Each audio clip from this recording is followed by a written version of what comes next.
Well, we could have shot in many places in your house today, Al, but we decided to do it in the living room because it looks great out there. But we had to show this room as well. This is where all your guitars and your albums, your Gold and Platinum albums, your Juno Award are. So why don't you tell us a little bit about them?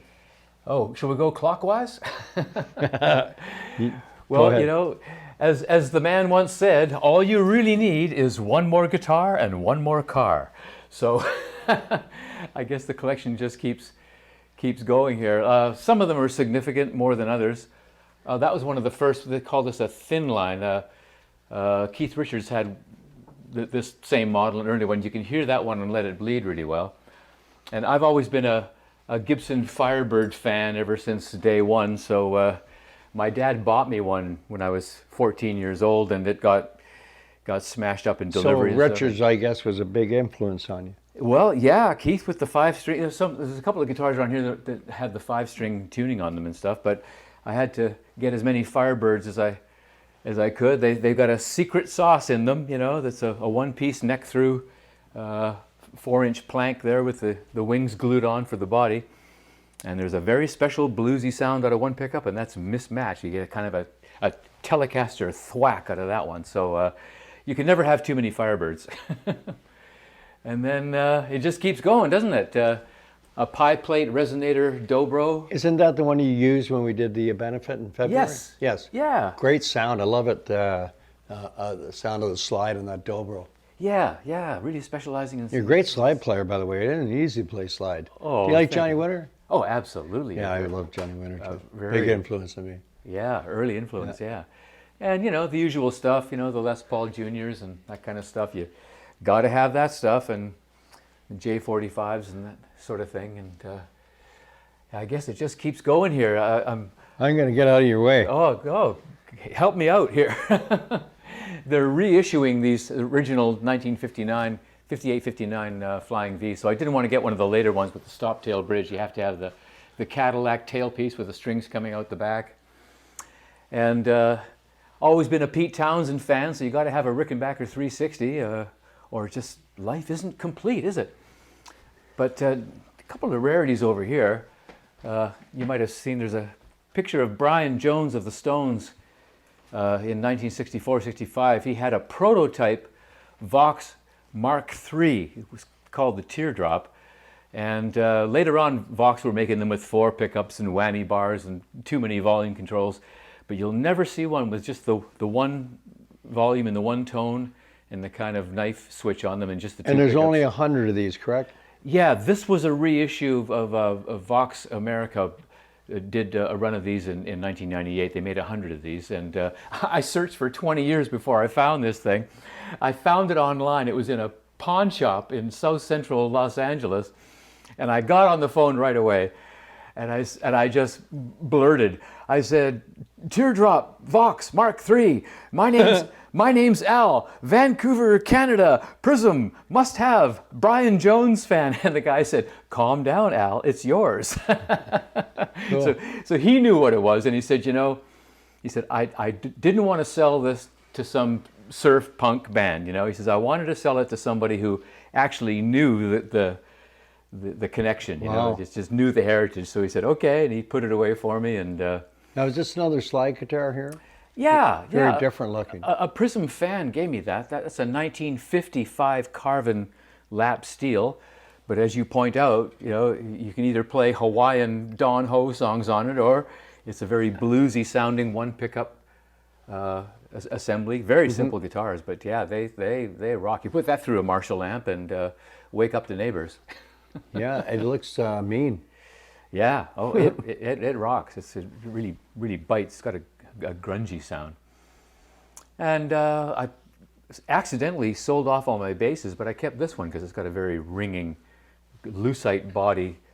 It gives it a very piano-like tone. So if I find myself playing bass on recordings and stuff, I'll just go to that. Yeah.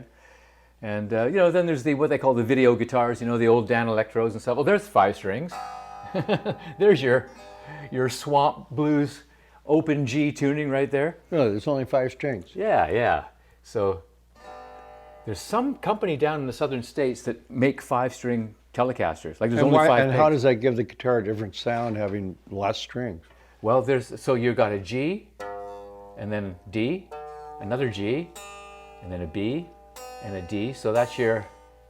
But it's like, is there an advantage to playing a 5-string guitar? Well, if I had a slide in my hand, I just cut my finger slicing watermelon here, so I probably won't do it justice. But it gives you that ring. Your chord shapes are forced to be a certain way. If I don't bleed on this thing, but that's.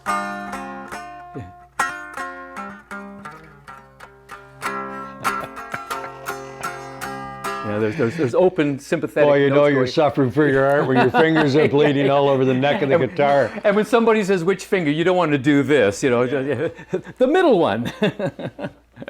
So, but anyway, you might have heard that those chord shapes sound very familiar. Oh yeah, Stonesish. Yeah. Oops. Did you like Frankie Miller? Yeah. Like Frankie Miller? Oh, absolutely. Oh, There's yeah. another artist I A love. London bluesman, yeah. Yeah. So that just forces you to play a certain way, and of course for slide, of course, it's just glorious. But yeah, your chord shapes will come out differently with that kind of stuff. And right now I'm waiting for a Gretsch Billy Bow, the Bo Diddley Billy Gibbons guitar. I found one in Houston, Texas, and they're shipping it right now. So we'll have to make room. That's great. Well, why don't we stop and go around these lights here and go to Al's albums? Are we here? Yeah. So these are all your albums, all your accomplishments over your career, and it hasn't stopped yet. You're still creating music, right? And you too, my friend. You know Thank how you. that works. And your wall's probably a lot bigger than mine. I don't think so. But we do it for the love of it. We do it for writing music and Absolutely. entertaining people. But tell us about these albums, please. Well, you know, they actually owe us a few. there's a few missing, and that obelisk up there, there's one of those missing too. But I guess those were the days, weren't they, when they'd give you this kind Can of... you believe that? The Juno people didn't send the Juno to Yeah, them. yeah, they owe us another one. The producer of the year, album of the year, but with the group of the year is the one I don't have. I think you can order them, can't you? Are they on Amazon? But the funny thing we used to do, if one fell off the wall and the glass broke, you'd put it on the turntable and try to play it, you know? Oh, yeah. And sometimes, if you know which album it is of yours, you say, hey, wait, isn't there 5 or 6 songs on it? And you look at the bands, and sometimes it wouldn't be your album, you know? It would be Anne Murray's greatest hits. Or Slim Whitman. Yeah, yeah. So I'm not too sure about these ones, but some of them were just spray painted gold leaf or something, and it's... I don't know how they did that, the process. I don't know, but yeah, you know, it could be summer hits by the Beach Boys for all I know. It's funny because sometimes you see these turn up at auctions. That's true, yeah. And because when you'd get a gold and platinum album, you'd give it to the radio station, and then the radio station go belly up, or the record store go belly up, wherever you gave it to, and they pawn it off on, I don't know, eBay or something. Oh, yeah, yeah, yeah. And I've seen them at auctions, all sorts of albums. Not ours, thank God. But yes, I know Ron Tabak, Lord rest him, our singer, one of his turned up somewhere, you know, just out there somewhere, and it does happen. And actually, the ones I saw, the one I saw an April Wine album go at Gardner's auctions in London. I think it only went for $75, believe it or not. Wow. That guy got a deal. I just missed coming to the auction, or I probably would have bought it. Yeah, yeah, yeah. We may want to buy our own stuff back. Well, Tom Lavin, who was in our band near the beginning, had some of the prison ones, yeah. and he just decided it's time, you know, just scale down and clear out the attic and all that kind of stuff. So I understand that he got $3,000 for them. So that now you know how much you're worth, you know, that kind of thing. Well, there was a point in my life, if I could have melted them down, I would have. Yes, yes, indeed, yeah. Could I pay the rent with that? So yeah. Have we gotten everything? You know, I wanted to ask you about this. You're an honorary Calgarian. And you even got the hat. It looks too big for your head, though. Yeah, that's a... What does this mean? I guess they decided that we're allowed in Calgary. So do you get in the Stampede like for free or something? Or you don't get any parking tickets in Calgary downtown, something like that. Randy and I jumped the fence one time at that Stampede. Well, you need one of these. I think I was stoned in acid. Well, if it happens again, I'll lend you that. Yeah, I don't know. It was a very nice gesture, you know. I guess it's the Chamber of Commerce decide that you're okay. Is that where you're born, Calgary? No, not at all. No, we just played there a lot. I guess Oh. that must be why they're so nice. Okay. Yeah, that kind of stuff.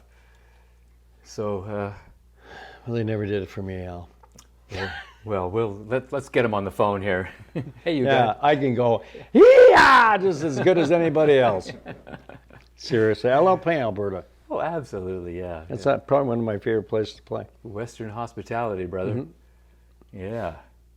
And then I guess from there we start getting into the silly cars. And those are all outside, or some of them are. Well, listen, thanks for everything today. Oh, hey, We're going to Brian. have to catch the ferry in a little while, but it was great, wasn't it? Hey?